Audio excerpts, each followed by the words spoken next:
여기서 한 가지 이제 의문이 좀 남는 게 계속 이제 앵커께서도 말씀하셨고 우리 김 변호사님께서 말씀하셨는데 도대체 이거 확인 왜 안 했지? 이용주 의원도 검찰 20년 출신이고 20년 된 검찰 출신이고 그다음에 김인원 그 부단장도 부장검사 출신인데 그런 분이 이걸 왜 팩트를 놓쳤을까 의문이 나지 않습니까? 예. 두 가지 방향인데 하나는 그분도 알았을 가능성이 있지만 제가 볼 때 그것보다도 이 재벌 한 사람이 누구냐가 거기에 키가 가 있잖아 싶어요.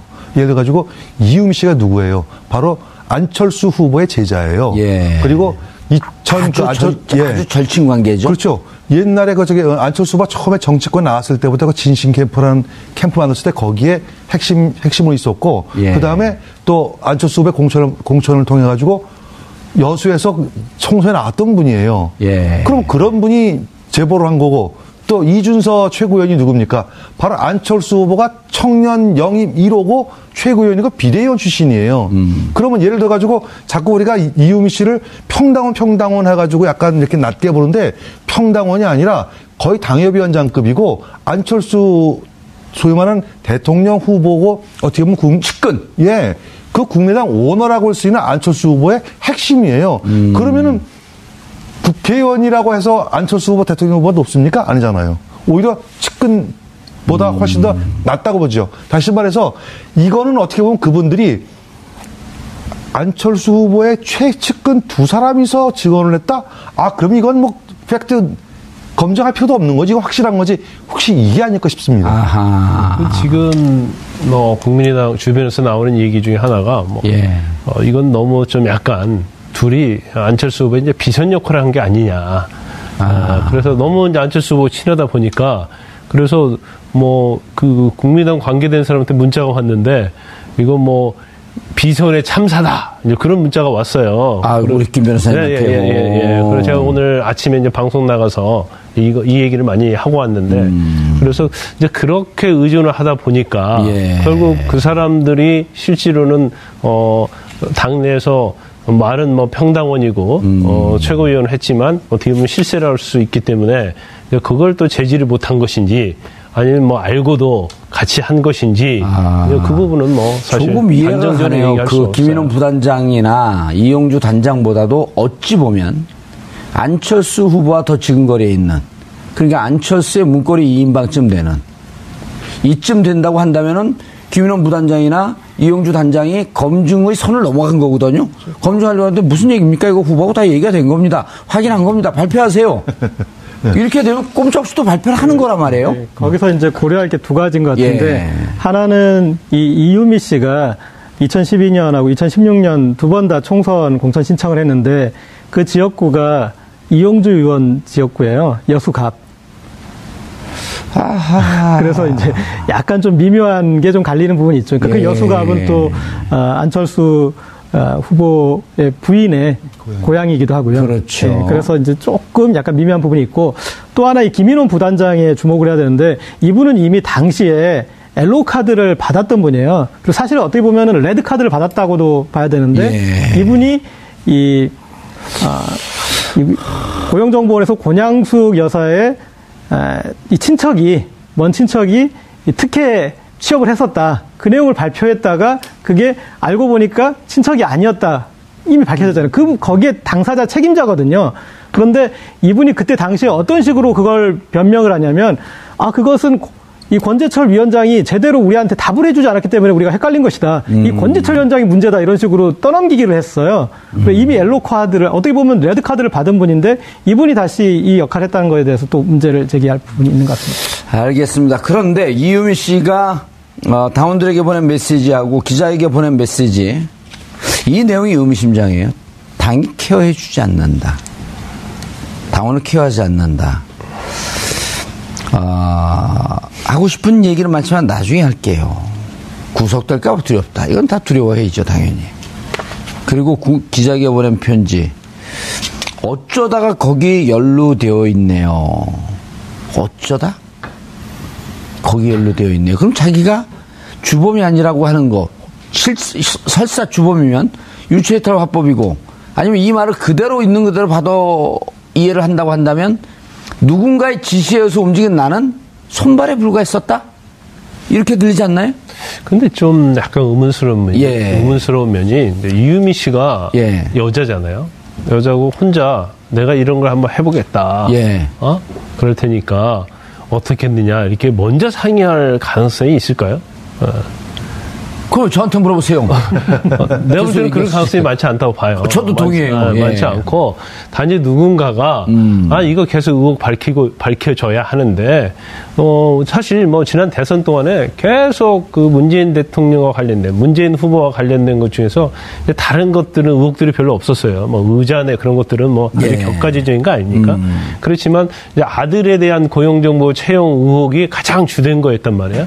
그래 매일 뭐 글씨를 한번 대조를 해보자 막 그런 식으로 계속 나왔는데 이제 그런 것들이 전혀 이제 신빙성이 없고 그러니까 이제 먹히지 않았단 말이에요. 그렇다면 지금 문재인 그 당시에 문재인 지금 선거가 5월 5일 날 지금 이걸 발표를 했기 때문에 이제 한 4일밖에 남지 않았잖아요. 그러면 가장 문재인 후보를 넘어뜨릴 수 있는 카드는 이제 아들에 관한 거라고 생각을 했을 가능성이 큰데 지금 명백히 이 부분을 갖다가 외부에 국민들 유권자한테 알릴 수 있는 그러한 뭐 결정적인 한 방이 있어야 하는데 그게 없다고 생각하니까 그걸 평당원이고 물론 이유미 씨가 굉장히 지근거려서 많이 안철수 후보가 신었어요. 특히 우리가 잘 알잖아요. 청춘 콘서트라고. 그때부터 콘서트가 유행한 거 아닙니까? 청춘 콘서트도 서포터즈로 활동하고 그래서 굉장히 친하긴 하지만 과연 여자인 혼자가 이걸 제시를 했을까? 그러면 적어도 당내에서 영향력이 있는 누가 제시를 했을 가능성이 크고 거기에 맞춰서 심부름꾼 역할을 하는 것이 아닌가. 그래서 본인 생각할 때는 아마 그 이준서 최고위원하고도 그런 얘기 그 문자를 주고받았잖아요. 자기가 직접 이런 걸 뭐 만들어 놓는데 이거 문제가 되지 않을까요라는 협의를 하는 거죠. 그래서 자기는 겁을 먹었기 때문에 그런 얘기를 한 걸 보면 본인 스스로 한 게 아니고 뭔가 지시해서 누군가의 기획자가 있다. 그렇죠. 기획자를 찾아야 된다. 그렇죠. 그래서 자기는 지시를 받아서 했는데 문제가 터질 것 같아서 일단 제가 볼 때는 아마 24일 날 국민의당의 이용주 의원하고 상의를 했다는 것은 아마 적어도 23일 아니면 24일 아침에 검찰이 나와라고 통지를 했을 거예요. 통지를 하니까 이제 그 당시 겁을 탁 먹고 아니 나는 하라는 대로 했는데 내가 왜 이렇게 처벌을 받고 해야지? 그리고 뭐 일단 대선이 끝나가면 고소가 다 상대방이 다 서로 취한다고 했는데 이게 정식 수사로 가는 거예요. 본인 입장은 굉장히 겁을 먹은 거예요. 그런데 상의를 했는데 당에서는 아니 나 모르고 하니까 케어를 해주지 않는다 하면서 이제 그 불만을 메시지로 전달을 한 거죠. 김 변호사님. 자, 그런데 이제 문제는 이유미는 이 조작 사건에 개입이 되어 있어요. 이준석 개입됐을 가능성이 높습니다. 김인원 부단장서부터는 헷갈려요. 이용주 단장도 헷갈리는데 문제는 뭐냐면 어떻게 이쪽 저쪽으로 뜯어봐도 기획자, 제3의 기획자는 있을 가능성은 상대적으로 좀 높아 보이죠. 저는 뭐 있다고 확신합니다. 알겠습니다. 제3의 기획자. 자, 그런데 국민의당의 대응이 온갖 그 수법을 다 써요. 안철수 광편의 공작이라고 하면서 꼬리 자르기 식으로 가고 국기문란 사범으로 법정 최고형으로 다스리라. 이건 유체이탈 화법이고. 그리고 마지막엔 특검하자. 그리고 문준영 씨 그 채용 문제까지 같이 함께 조사하자. 어우, 점입가경이에요. 지금 제 말씀하셨죠. 광팬의 어떤 행위라고 한 건 이상돈 의원이 한 얘기고요. 광편의 과도한 행위다 이렇게 보는 거죠. 그 대신 이제 이상돈은 그 얘기는 거기다 하나 덧붙였어요. 뭐라고 그래도 안철수가 책임져야 한다. 책임져야 된다. 뭐 그런 얘기를 이제 했는데 확실하게 책임지시오라기보다도 책임이 뭐 있지 않겠냐라는 정도로 이렇게 말씀하신 것 같고 두 번째 이제 그 말씀한 것은 김동철 아마 원내대표가 김동철 원내대표죠. 마지막에 이제 특검 가자는 것은 이제 박지원 대표께서 전 대표께서 말씀하신 거죠. 근데 제가 볼 때는 과연 지금 그렇게 대응하는 게 과연 국민의당 입장에서 과연 국민의 어떤 지지라기보다도 이해를 받을 수 있을 거라고 보는지 전 조금 의문이 가거든요. 차라리 이 시기에는 무조건 우리 잘못했다. 대신 검찰에 철저하게 조사를 해봅시다. 그러나 당에서 뭐 조직적으로 했다는 것은 저희가 볼 때는 아닙니다. 조사해보니까 우리 조사해보겠지만 라고 이렇게 하고 일단 무조건 국민에게 납작 엎드려서 사과해야 되는 부분이 그래야 되는 거 아닌가요? 근데 거꾸로 특검 가자 그러면은 마치 물귀신? 뭐 그렇게 해서 과연 자기들도 희생자 코스프레 하는 거 아니에요? 그래서 국민들의 어떤 지지를 받을 수 있을까요? 저 의문입니다. 가자는 건 형식 논리가 성립이 안 되죠. 그러니까 특검으로 가자라고 했을 때는 이렇게 유의미한 증거가 나왔으니 특검으로 가자라고 해야 될 말이 맞는 말인데 본인들이 제기한 의혹이 조작이었다고 얘기하면서 조작이었으니까 특검으로 가자라는 거잖아요. 이거는 말이 안 되죠. 그러니까 자기들 당내에 조작의 진짜 주인이 누군지 특검으로 찾자 이런 얘기예요. 그런 거예요. 이거 말이 앞뒤가 안 맞아요. 근데 네. 자 보세요. 원래 특검이나 이런 그런 주장을 하려면 지금 국민의당은 자 이 사안에 대해서 진상조사를 당 차원에서 하겠다. 그리고 검찰에 수사가 들어오고 있지만 우리는 우리 당내에서 내 차원, 당 차원에서 철저히 조사를 하겠다. 그리고 국민들에게 진실을 밝히겠다. 이게 먼저 가야 되는 거 아닌가요? 그렇죠. 그리고 이 사안에 대해서는 몇 번의 기회가 있었던 거예요. 그러니까 대선 전에서도 공식 보고 라인에서 이 부분에 대해서 검증은 했어야죠. 왜냐하면 문준용 씨가 특혜 취업을 했다라는 그런 내용과 당시 문재인 후보가 그걸 종용했다라고 하는 건 엄청나게 차원이 다른 내용이에요. 아하. 그렇죠. 그러네요. 근데 이 내용을 보게 되면 문재인 당시 후보가 여기 지원해라고 하면서 어찌 보면 이 부정 취업의 전체 기획자처럼. 네. 그렇게 한 차원이기 때문에 이거는 캠프에 명운을 걸고 덤볐어야 될 일이기 때문에 당시에 이 사안에 대해서 제기할 때, 이 최고 후보까지 검증을 했어야 되는 내용이고요. 그 다음에 두 번째는 선거가 지난 뒤에라도, 이 내용에 대해서 다시 이 석연치 않은 부분. 그리고 저는 제가 느끼기에는, 이 내용은, 왜냐면 그때 이미 너무 막 던진 얘기다, 이거는. 그리고, 이 사안에 대해서 문재인 후보가 원칙주의자이기 때문에 이건 합의를 보지 않고 이것에 대해서는 얘기를 할 것이다. 계속 진행할 것이다라고 봤고, 그 다음에 또 특징이 검찰은 당선자에 관련된 이 선거 조사에 대해서는 철저해요. 이렇게 이미 갈 수밖에 없었던 길인데 그냥 무시하고 지금까지 방관했던 것이고, 그리고 지금에서도 모든 국민이 이건 꼬리 자르기고 저 사람이 그냥 평당원도 아니고 공식 선거 캠프 라인에 있었던 사람이 지금 한 내용인데, 그거 당협위원장급이에요. 네, 평당원 이걸 아니에요. 지금 하고 있는 거는 제가 봤을 때 국민들도 믿어주지도 않고 믿을 어떤 그런 상황이 아닌 것 같습니다. 예, 이경수 교수님, 국민의당 이쯤 되면 창당 이후로 가장 심각한 위기 상황 아닌가요? 그럼요. 지금 최대 위기 상황일 거예요. 근데 그렇게 그 위기 상황을 인지하고 있는 것 같아요, 못하는 것 같아요? 전 좀 아닌 것 같습니다. 좀 엇박자로 나가는 것 같죠? 왜냐하면 특검 얘기할 때 저는 그게 이거 특검 얘기, 그러니까 무슨 뜻인지 알겠어요. 특검을 왜 주장했냐면은 그래 이번 녹취 파일을 우리가 조작한 거 맞아, 인정할게. 하지만 문준용 씨가 특혜 취업했다고 그거 사실 아니냐? 그걸 한번 같이 파보자라고 하는 내용이거든요. 특검하자는 얘기가.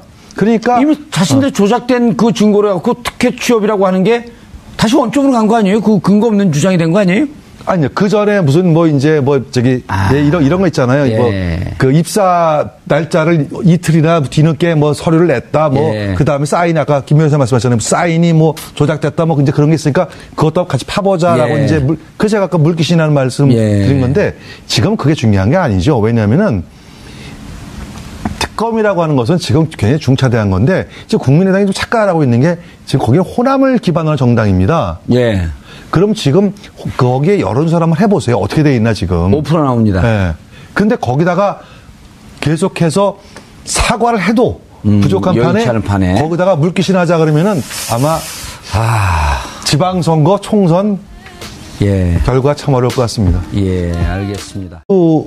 소위 말하는 대통령 후보고 어떻게 보면 측근. 그 국민의당 오너라고 할 수 있는 안철수 후보의 핵심이에요. 그러면은 국회의원이라고 해서 안철수 후보 대통령 후보가 높습니까? 아니잖아요. 오히려 측근보다 훨씬 더 낫다고 보죠. 다시 말해서 이거는 어떻게 보면 그분들이 안철수 후보의 최측근 두 사람이서 증언을 했다? 그럼 이건 팩트 검증할 필요도 없는 거지. 이거 확실한 거지.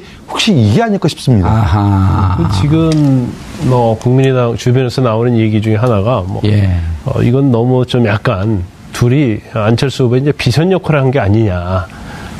그래서 너무 이제 안철수 후보 친하다 보니까 그래서 그 국민의당 관계된 사람한테 문자가 왔는데 이거 비선의 참사다. 이제 그런 문자가 왔어요. 우리 김 변호사님한테. 그래서 제가 오늘 아침에 이제 방송 나가서 이 얘기를 많이 하고 왔는데 그래서 이제 그렇게 의존을 하다 보니까 결국 그 사람들이 실제로는 당내에서 말은 뭐 평당원이고 여기서 한 가지 이제 의문이 좀 남는 게 계속 이제 앵커께서도 말씀하셨고 우리 김 변호사께서 말씀하셨는데 아니 도대체 이거 확인을 왜 안 했지? 이용주 의원도 검찰 20년 출신이고 20년 대 검찰 출신이고 그다음에 김인원 그 부단장도 부장검사 출신인데 그런 분이 이걸 왜 팩트를 놓쳤을까 의문이 나지 않습니까?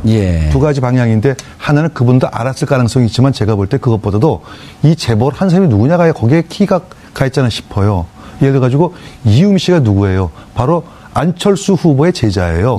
그리고 아주 절친 관계죠. 그렇죠. 옛날에 안철수 후보가 처음에 정치권 나왔을 때부터 그 진신 캠프라는 캠프 만들었을 때 거기에 핵심으로 있었고 그 다음에 또 안철수 후보의 공천을 통해 가지고 여수에서 총선에 나왔던 분이에요. 그럼 그런 분이 제보를 한 거고 또 이준서 최고위원이 누굽니까? 바로 안철수 후보가 청년 영입 1호고 최고위원이고 비대위원 출신이에요.